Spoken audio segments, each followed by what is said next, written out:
definitely.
Cynthia, can you hear us?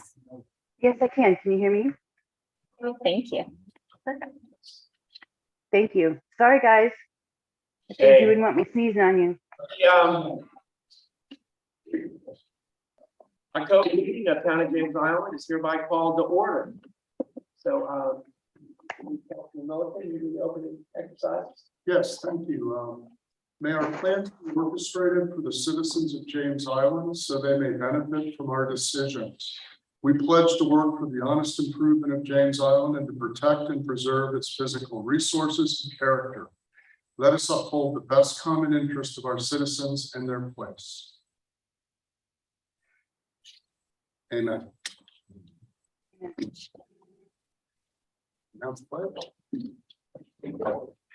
Allegiance to the flag of the United States of America and to the republic for which it stands, one nation under God, indivisible, with liberty and justice for all.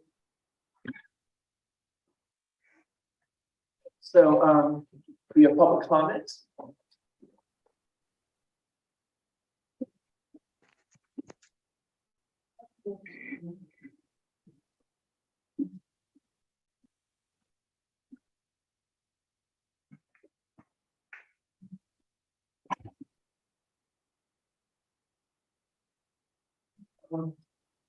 Mr. Boyd, Jim Boyd.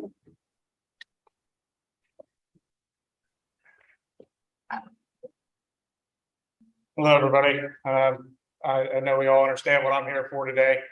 For the traffic calming, obviously just in the Clearview subdivision neighborhood area. Ultimately, I really think it's, again, I reiterated this last month, it's a much larger concern. It's all James Island. Yes, I'm concerned, but it immediately affects myself and my family, right? But it's really all of it. I looked through the budget, right? That's not printed out, and it has $50,000 scheduled for this year's traffic calming budgetary numbers, right? Whatever you're going to put into it. So that tells me that this project that we're looking at doing something on tenant, 100% would love that, right? I think it will definitely help, at least in our area. That's going to eat up, according to everybody, about half of that budget for the year. I get that, but what I'm saying is we're not going about this the right way. I mean, you're looking at the intersection of Clearview and Tennant Street, right? Obviously, I know Clearview is state road, which makes it very difficult for you guys to get things passed through or to take it to the state and have them pass things. It's a bus stop for elementary age kids. My wife and I sit out there every morning. We watch people pass the bus as the red lights are on, at least twice a week. Nobody does anything.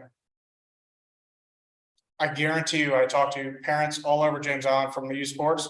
They are all having these issues, right? Because I coach for James Island. It is extremely upsetting that that's what we budgeted. That's what we do. That's how we look at things. I just don't get it, honestly.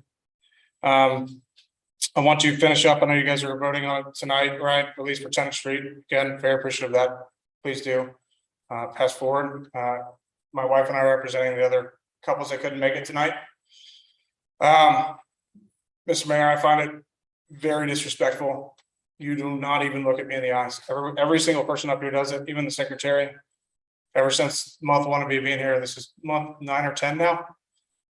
It's extremely disrespectful. You are the people that represent us, people sitting back here. That's it. All right, well, thank you. So next we will go to the consent agenda. Is there a motion to approve? So There's a second. There's a second, but I do have a very, very minor correction to the minutes. It's kind of important.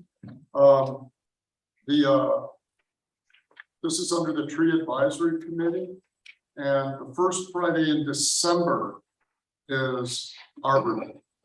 All right, not October. So it's still coming up. Okay. All right, that's all. I'm sorry I didn't catch it before. Okay. So let's vote on the minutes as corrected. All in favor, say aye. Aye. Opposed? That passes. All right, now we'll go to information reports, financial report.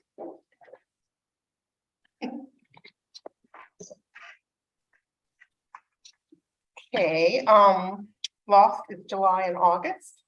The local assessment fees are PNC, basically Uber fees. The insurance that we paid was flood insurance, the $1,800.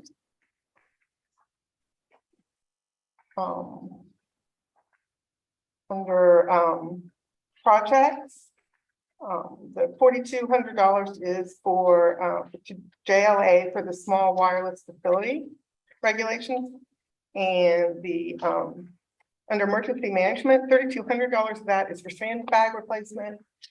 It's one of the few costs that got in time for this. But anyways, replacing for the next event.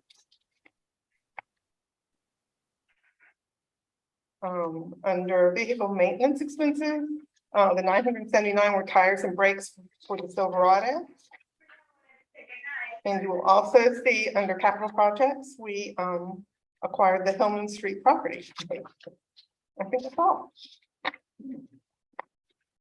Any questions? Thank you very much.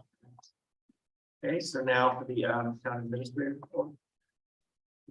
We had a great first run with my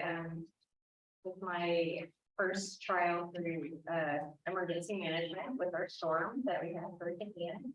I would say it was the best muted version for me to kind of get my feet wet with that. And I think that staff really, everybody kind of had this all hands on deck attitude, so that was great. We handed out a lot of sandbags, and Mark will give you some more information about some storm statistics. We are also working on one final quote for the AV upgrade. So I really hope to have that on the November agenda with the recommendation. Mark is also going to report a little more on solar panel installation. We are set to begin installation here at Town Hall and at the Art Center for January. There is a new federal inflation program where we can get a $30,000 30% reduction in cost. So I think that equates between the two projects to about $50,000. So pushing it a little bit further to the end of the year gets us closer to the beginning of that act, so we can feel take care of those funds and have that reduction. Also, we had our community rating system recertification was completed last month. So that's where the community rating system who determines how well we administer our floodplain management program, which the county assists us with, implementing best practices, and that in turn is shown in a reduction in flood insurance rates for our residents. So that passed with flying colors. We also got the submittals for our annual community assistance grants.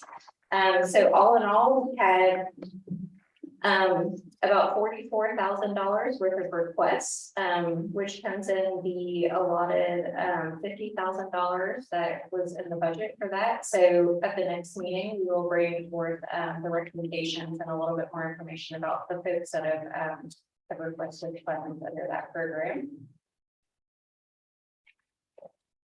And lastly, as Meryl mentioned, we did close on the Hillman Street property, which I've been calling it, which is right here at the corner of Hillman and Dulles Bluff. So we'll look into getting some maintenance, just getting it some general grass cutting and that sort of thing, so it stays kept up for now until we decide what to do with it. One last thing for the Art Center, they're doing a Fall Fest on the 29th, which is kind of a debut for a lot of the teachers and programs that have been operating out of the center, so that they can all come to one place at one time, and the community can kind of come in and talk to these folks that are putting on these lessons and get some more information. That should be a really fun time on Saturday, the 29th of October from 1 to 4, I believe. And that's it. right, thank you. Any questions for the town administrator? Thanks.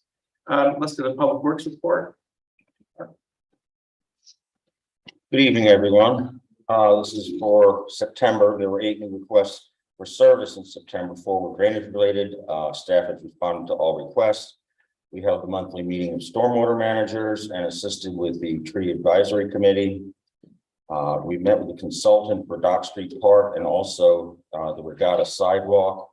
And I started a certification class for Master Rain Gardener to help out with our supplemental stormwater regulations.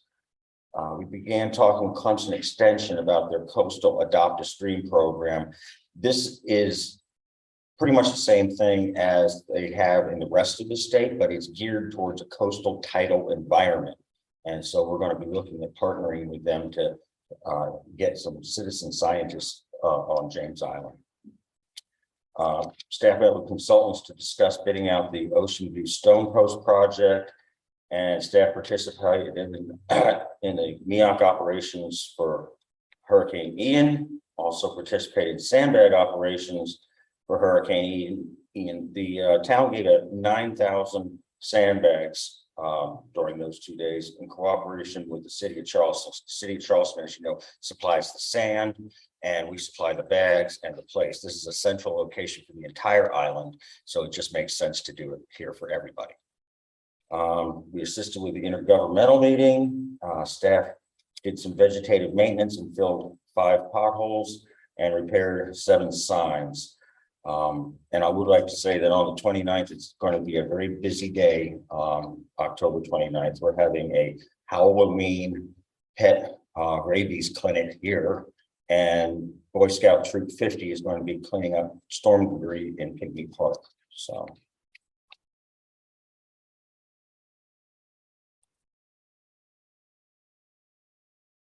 Any questions? Thank you.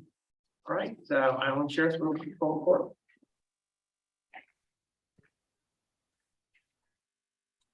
Good evening.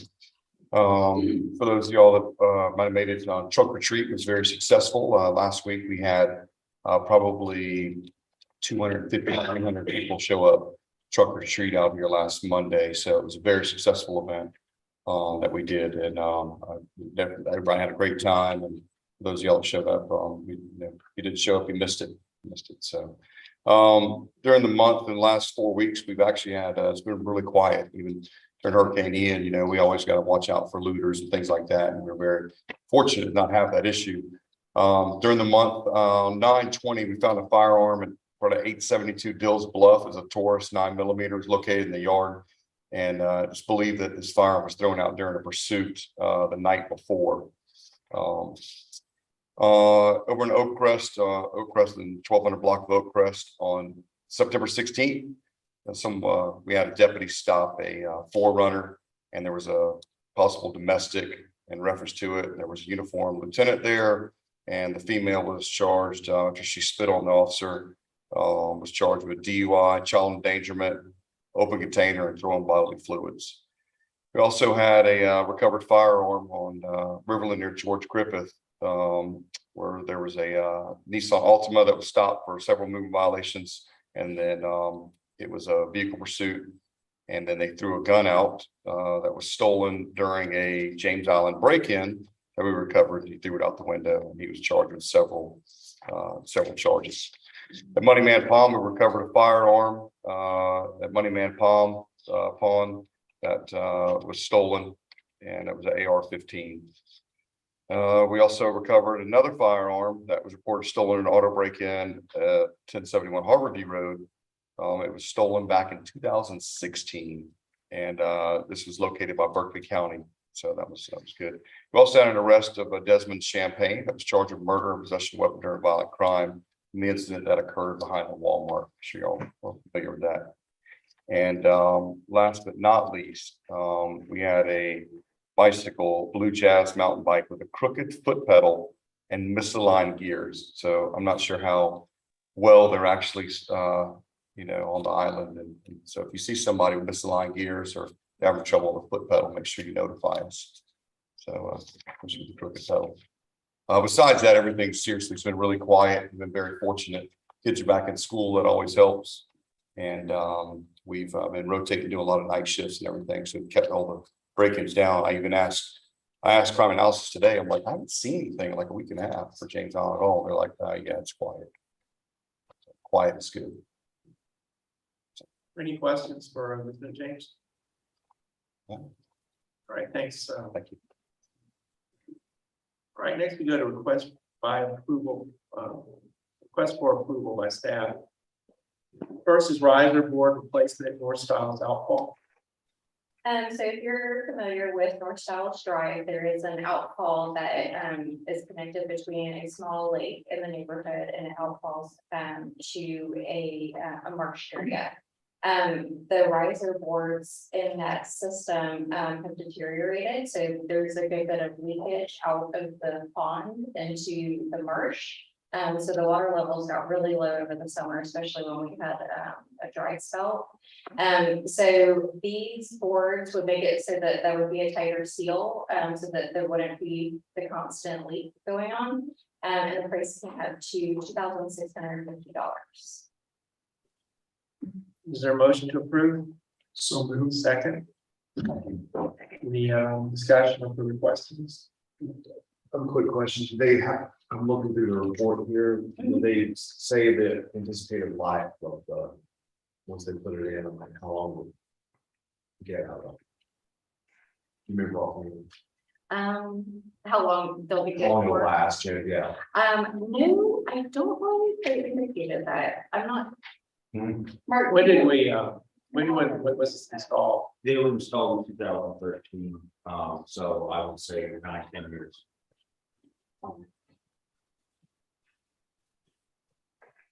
Any other discussion?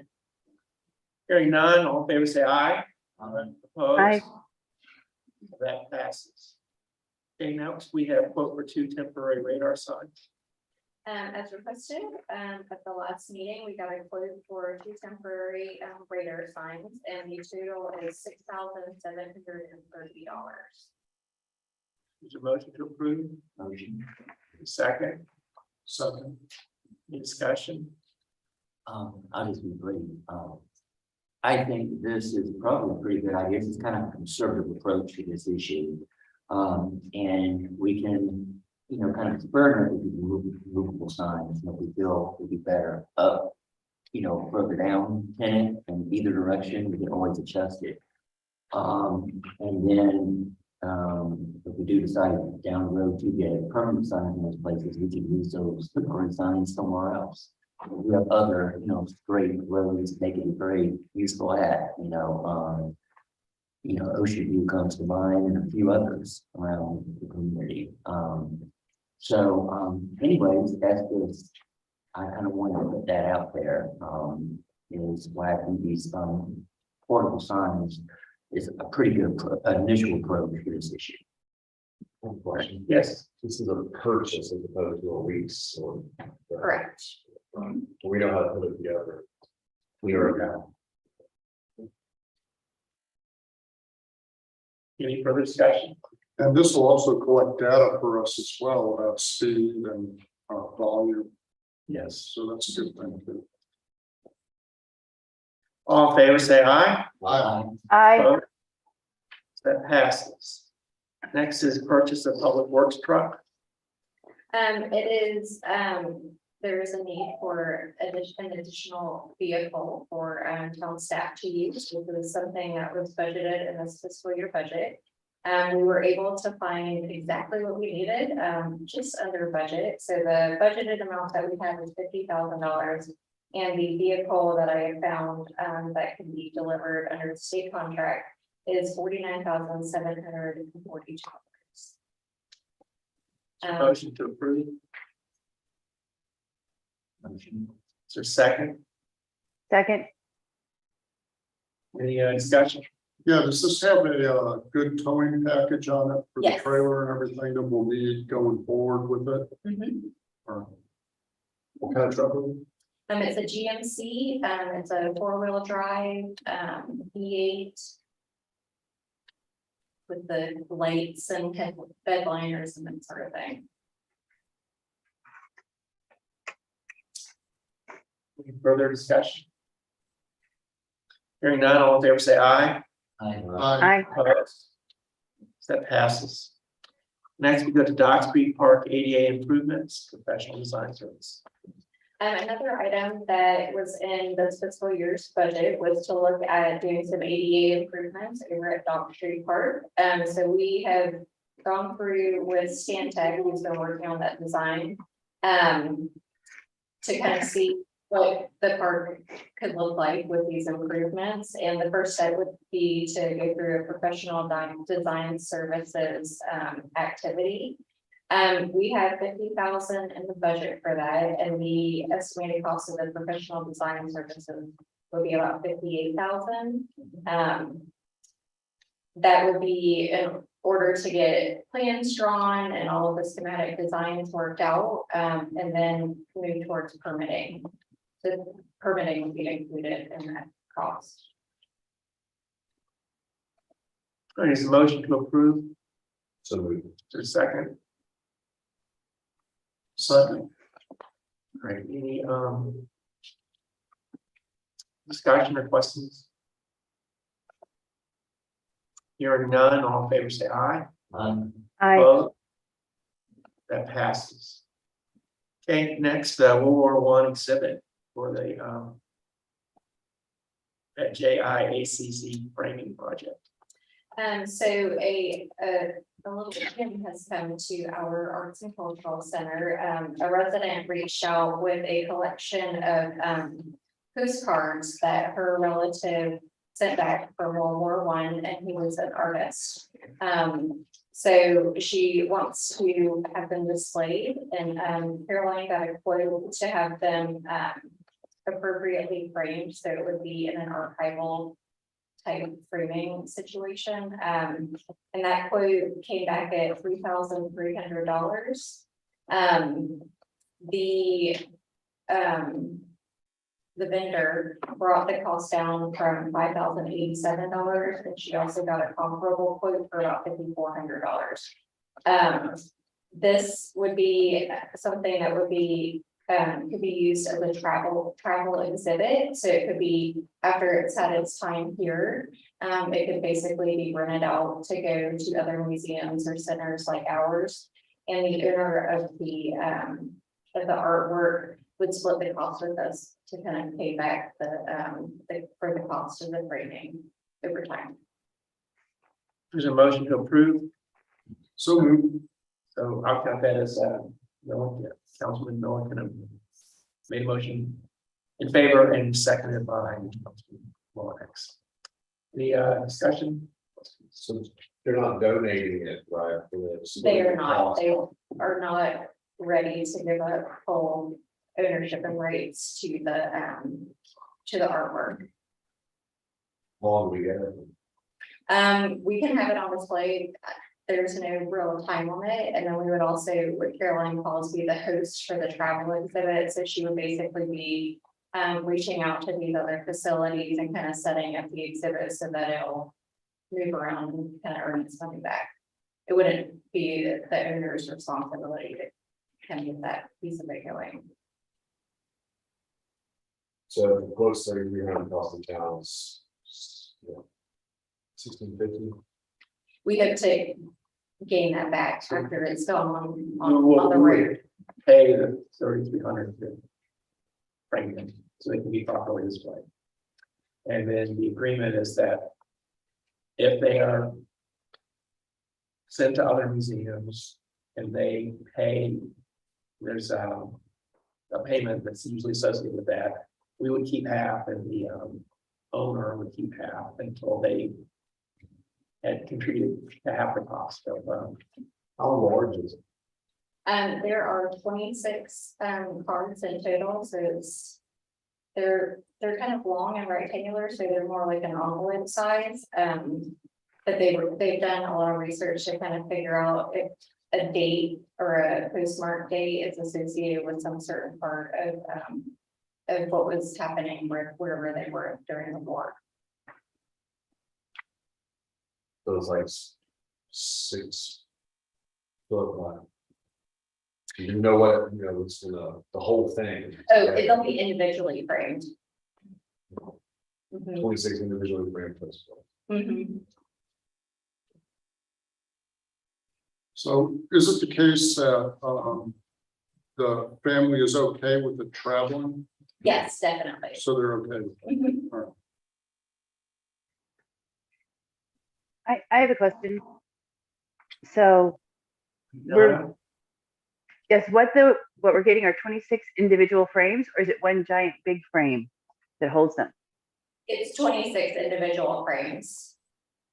And so it got kind of blurry there for a minute. What's the possibility of us using this for something else? Or do they just stay with the envelopes? Oh, to reuse the frames, that was not proposed as an option. Okay. So we're gonna pay $3,300 just for the frames for the time that we have these to exhibit. Right, and then potentially earn some of the other half of the framing cost back from it being on a travel exhibit rotation. Okay. Thank you. Any further discussion? It's a cool idea, but, how does, I mean, what is this? A budget gets redone when March, April, we start having the workshop. Yep, probably February, March. It seems like a lot of money to me for not, if they were given them to us, we're gonna own it, I can see it. I don't see any reason why, like, maybe they would say, this looks really awesome, I wanna put some of them in my house. Right. You know, we can't, you know, it's theirs. Mhm. Any further discussion? Hearing none, all in favor, say aye. Aye. Opposed? No, No, That was a. No. Okay, so that passes. All right, now we'll go to committee reports, land use committee. Councilwoman Mangano. no report. Thank you. Environmental Station Committee, Councilman Milliken. Yes, James Island Pride met today and identified the following upcoming activities. This Saturday, October 22nd, Stan Kozakowski is coordinating a Helping Hands event. Helping Hands is a group of individuals who help our citizens who may not be able to care for their yards. Helping Hands folks help by mowing and raking for clients that cannot do so themselves. If you wish to get involved with the group, please pick up a flyer, or better yet, join us Saturday, the 22nd at Pinckney Park at 9 a.m. and volunteer. Saturday, October 15th, James Island Pride hosted an Adopt a Highway litter pickup that totaled 32 bags of litter and focused on the James Island Connector. Our pickup occurred in conjunction with the James Island Connector Run, and we were able to remove 23 bags of litter from the connector and access road. Special thanks to James Island Exchange Club and to Surf Riders for participating. I also want to thank Mayor Woolsey and our great members of James Island Pride for participating. Our next litter pickup will be January 21st. James Island Pride is also accepting nominations for our annual Community Hero Award. We have extended that deadline to the third Wednesday in November. Our next James Island Pride meeting is scheduled for November 17th at 6 here at Town Hall. It's a great group of folks and we have fun helping our community and hope that you all can get involved with us. Like us on Facebook so you can keep up with the events we're having. That's it. Any questions for Councilman Milliken? Thank you. So next we'll go to Children's Committee, your report, Public Safety Committee, Councilman Lomax. All I have to report, and I think that we will have next, I take that back, I do have something else to report, I almost forgot about it, and I'm so sorry. I wanted to nominate someone for the neighborhood council, Paul Greiner is his name, for Lawton, club. And I met him at the last meeting he came and he was very engaged. And I asked him if he might be interested, and he said he was. So I apologize for my I'm near to remembering this, but so I would like to put his name in nomination. Second, Second. all in favor, say aye. Opposed? Okay, But anyways, what I was about to say, we're just having a neighborhood council meeting for, the month of October, next Thursday at 7:00. We have to change it. That's all I have for. thank you. Any questions? Move on next. History Committee, so on November sixth, Sunday, November sixth, 2 to 4, is that correct? Mhm. We're having the, our Revolutionary, Commemoration Day. We're going to be focusing on the Battle of Dill's Bluff as well as the Stamp Act Rebellion. And this would invite you all to come. We hope to have some reenactors, maybe candidates, except for Johnson.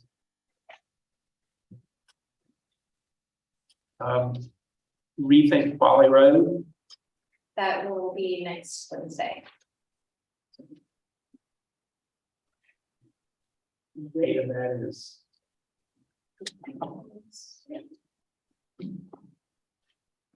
They do plan to speak about potential designs for phase 2. So that would be an important meeting to check in on. So October 26th, and it's here at 3:30. Yes, it's on Zoom at 3:30. Okay. And it will be live streamed to our YouTube page. Okay. Any questions? Back to the reenactment of the Revolutionary War celebration. What time did you say that was? 2 to 4. It's actually, it's a 2. That's what we're about to say. It's a 2. But we do it, that could be wound up.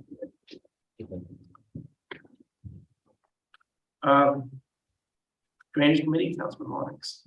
Nothing to report now, but when I do get the date next quarterly meeting, I'll let you all know, but nothing to report tonight. Right, thank you. Business Development Committee.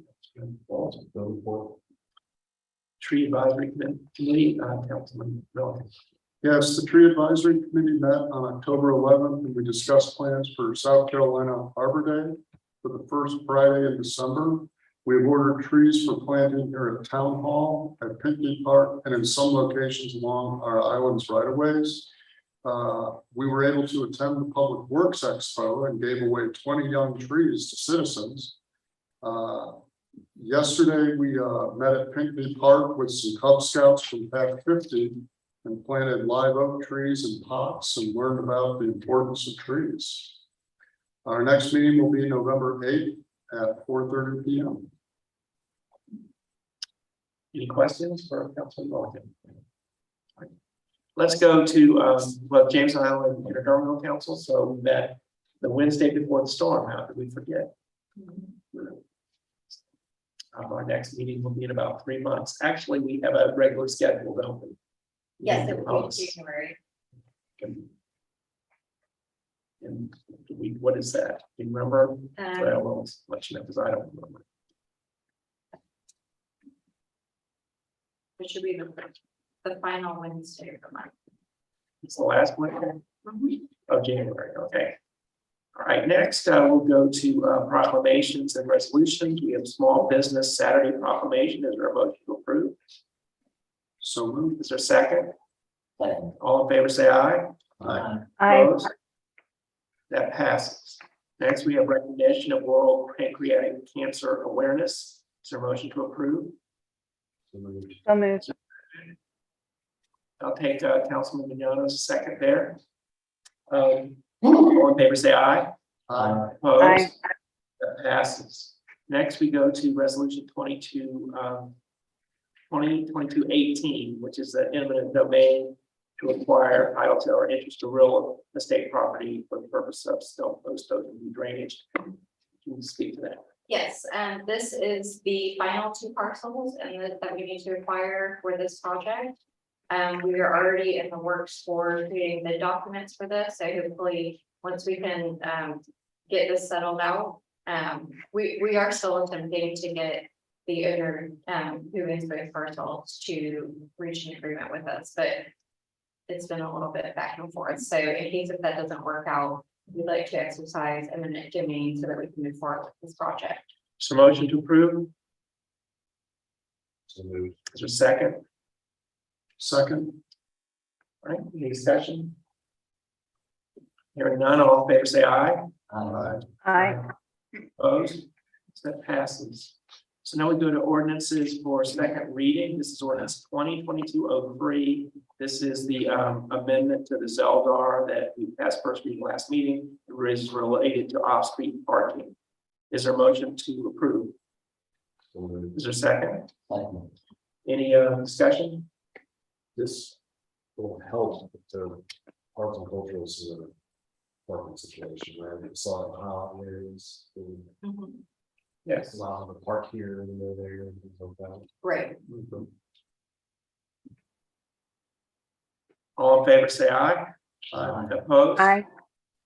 That passes. So next we have new business, Hurricane Ian debris removal. Explain that. Sure. So, what usually happens is, after a hurricane, the county will declare a state of emergency and enact the contract to have assistance come in to help with the debris removal. That has not happened with the storm. And I'm sure you all are aware that we had a significant amount of debris on the island. The James Island PSD has been working diligently to try and get everything picked up, but there is a lot of debris out there that is too large for them to handle.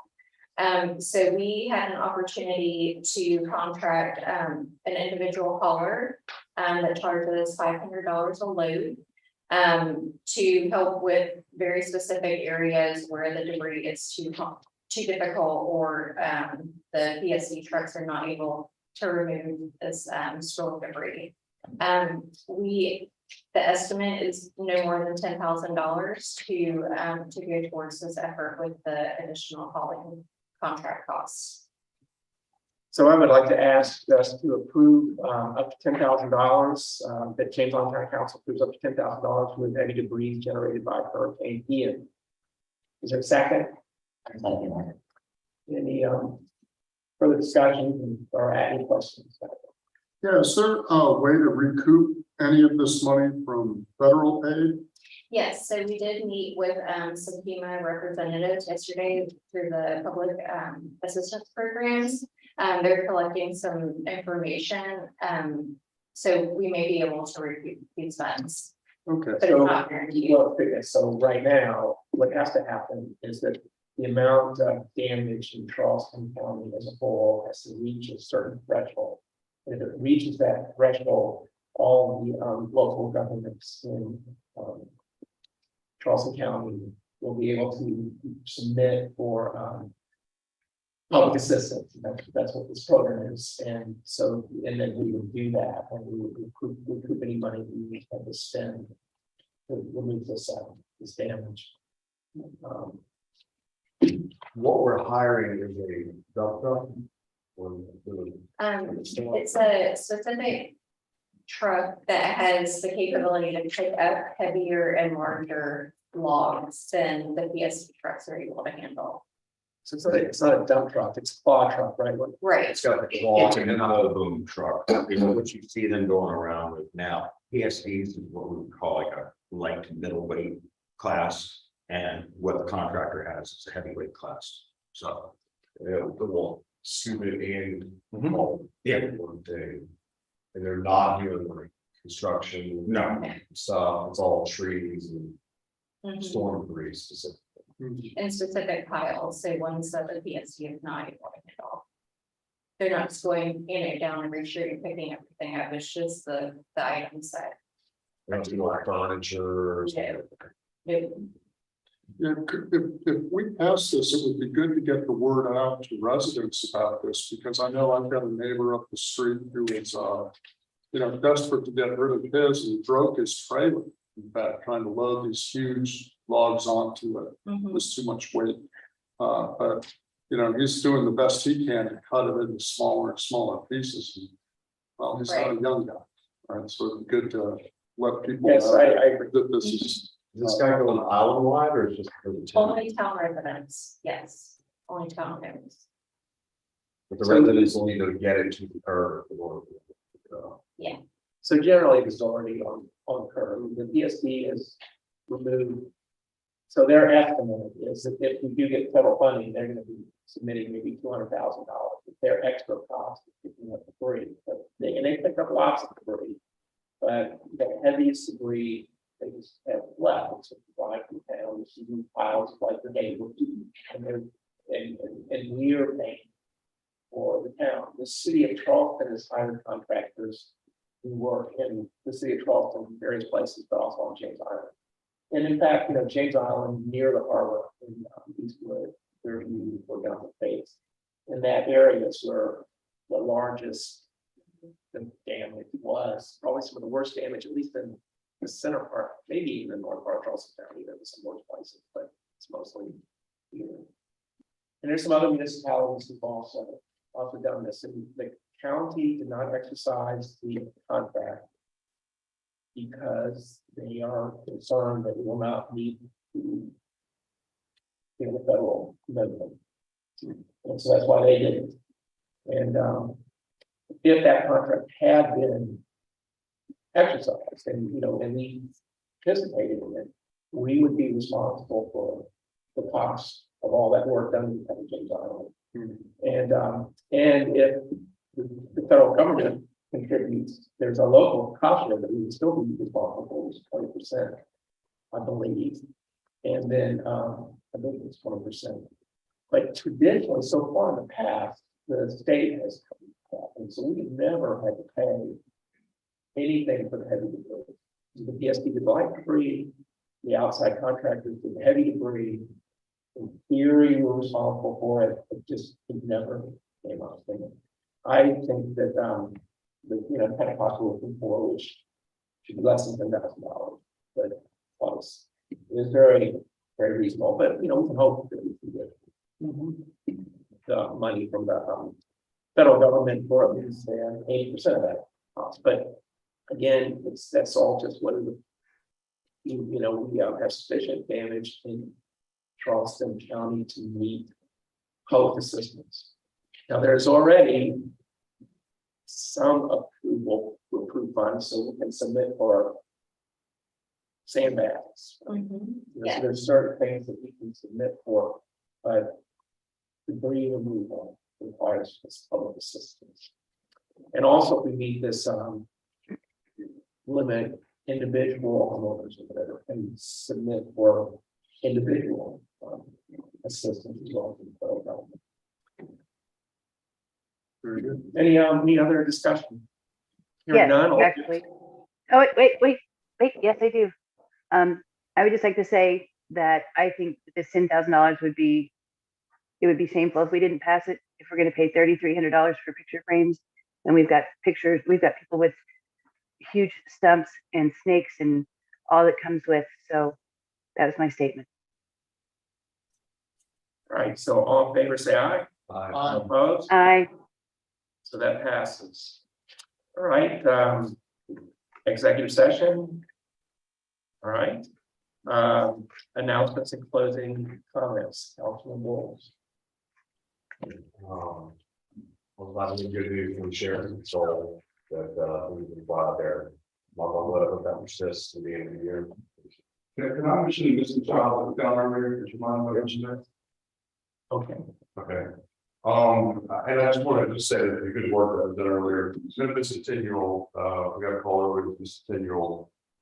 And within about 20 minutes, K9 had already said they were gonna come out because the kid had autism and everything. We of course had access to the helicopter. We did a reverse 911 in the area for a mile, which calls all of them. We had a description, calls 911. The 911 center actually calls everyone's home phone and actually gives you a description and what we're looking for. And of course, we had about 9 officers on scene within a matter of about 15 minutes. We ended up locating them. Also, we contacted Deputy King contacted one of the school security people who contacted the principal of Stiles Point. After getting in touch with Stiles Point principal, they got in touch with the teacher. We also, in about 15 minutes, had a video of the child entering the bus, had a video already sent to us for the child entering the bus and what the description was. So all that in a matter of about 25 minutes, and all the balls rolling. Obviously found the child was safe. He was at a friend's house and didn't say we're good. But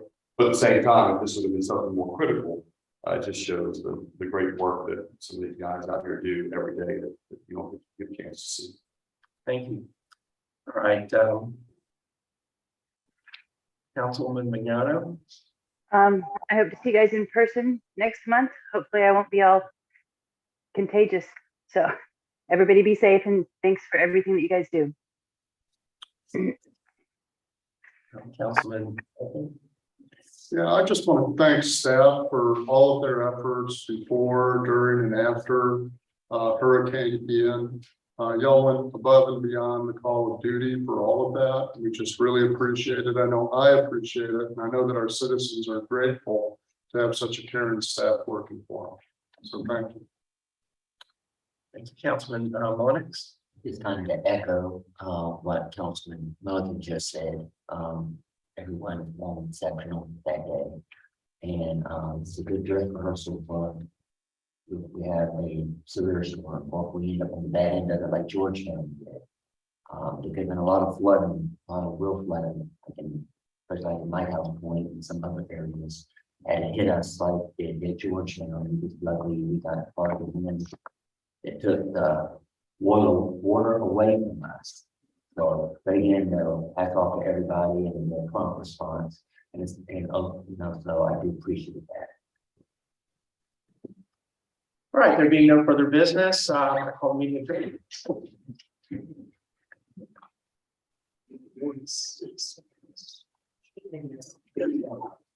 It's Jack's birthday. I don't know.